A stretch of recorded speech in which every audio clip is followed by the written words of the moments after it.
আমার মনে হচ্ছে যে দিন দিন আমার ঈমান দুর্বল হয়ে যাচ্ছে। এক্ষেত্রে আমার করণীয় কি? তো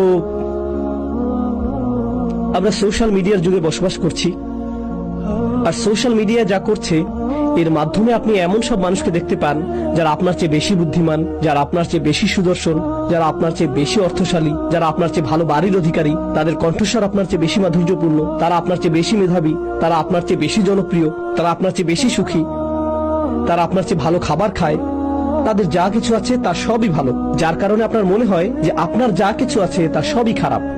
আর তখন আপনি আল্লাহর কাছে বলেন, ও আল্লাহ, তাদের জীবন এত ভালো কেন, আমার জীবন এত খারাপ কেন? দিন দিন আমার ঈমান দুর্বল হয়ে যাচ্ছে। সম্ভবত আপনার উচিত কিছু সময়ের জন্য টিকটক বন্ধ রাখা, আপনার ঈমানের অবস্থার উন্নতি হবে। শয়তান চায় যে আপনি তুলনার মধ্যে জীবন অতিবাহিত করুন। প্রথম থেকেই সে নিজেকে আদম আলাইহিস সালামের সাথে তুলনা করেছিল, এটাই তাকে ধ্বংস করেছে। আর আপনি জানেন কি হচ্ছে এখন? সার্বক্ষণিক নিজেকে তুলনা করা ছাড়া আপনি চলতে পারছেন না।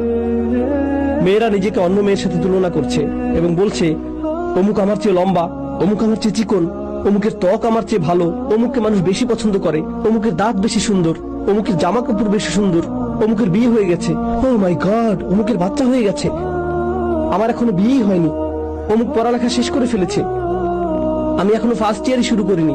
সার্বক্ষণিক তুলনা আপনাকে ধ্বংস করে ফেলেছে এবং আপনার ঈমান ধ্বংস করে ফেলেছে। এই কারণে আপনি লক্ষ্য করছেন না যে আপনার কি আছে, আপনি সবসময় লক্ষ্য করছেন অন্য মানুষের কি আছে, আর তখন আপনার যা আছে তা আপনার কাছে নগণ্য মনে হয়। আল্লাহর শপথ, যদি আপনার কাছে কোনো খাবার না থাকে আর তখন আপনাকে কেউ ছোট এক টুকরা রুটি দেয়, তাতে আপনি সন্তুষ্ট হয়ে যাবেন। কিছু না থাকার চেয়ে সামান্য কিছু থাকাও ভালো। কিন্তু আপনার কাছে যদি সেই এক টুকরা রুটি থাকে আর আপনি তাকিয়ে দেখেন যে অন্য একজনের কাছে আরো বড় রুটির টুকরা আছে, তখন সহসাই সেই এক টুকরা রুটিতে আপনি আর সন্তুষ্ট থাকবেন না। যদি আপনি অন্য কোনো দিকে না তাকিয়ে নিজের মতো করে থাকেন, এটাই যথেষ্ট। আল্লাহ বলেছেন, লা তাতামান্নাউ মা ফাদ্দালাল্লাহু বিহি বা'দাকুম আলা বা'দ। তোমরা আকাঙ্ক্ষা করো না সেই সবের যার মাধ্যমে আল্লাহ তোমাদের একের উপর অপরকে শ্রেষ্ঠত্ব দান করেছেন। অন্য সেই সকল জিনিসের প্রতি আকাঙ্ক্ষা করতে থাকবে না। লিররিজালি নাসিবুম মিম্মা ইকতাসাবু ওয়া লিন-নিসাই নাসিবুম মিম্মা ইকতাসাবনা। পুরুষরা যা উপার্জন করেছে তাতে তাদের একটি অংশ রয়েছে এবং নারীরা যা উপার্জন করেছে তাতে তাদের একটি অংশ রয়েছে। ওয়াসআলুল্লাহা মিন ফাদলিহি, অর্থাৎ যদি তোমরা উত্তম কিছু আশা করো, আল্লাহর নিকট যা আছে সেই অনুগ্রহের জন্য প্রার্থনা করো। আল্লাহর কাছে এই প্রার্থনা করবে না যে ও আল্লাহ, তার কাছ থেকে এটা কেড়ে নিয়ে আমাকে দিন। না না না না না, আল্লাহর নিকট যা আছে তা থেকে চান। তো আপনাদের হতাশা এবং ঈমানের দুর্বলতার বেশ বড় একটা অংশ আসছে অন্য মানুষের প্রতি এবং তারা কি করছে তার প্রতি আপনার মন সবসময় আচ্ছন্ন থাকার কারণে। তো আপনাদের হতাশা এবং ঈমানের দুর্বলতার বেশ বড় একটা অংশ তৈরির কারণ হলো আপনার মন সবসময় আচ্ছন্ন থাকে অন্য মানুষকে নিয়ে। তারা কি করছে, তারা কোথায় বসবাস করছে, তারা কেমন আছে, তাদের জীবনে কি ঘটে যাচ্ছে। আপনার নিজের জীবন যাপন করুন।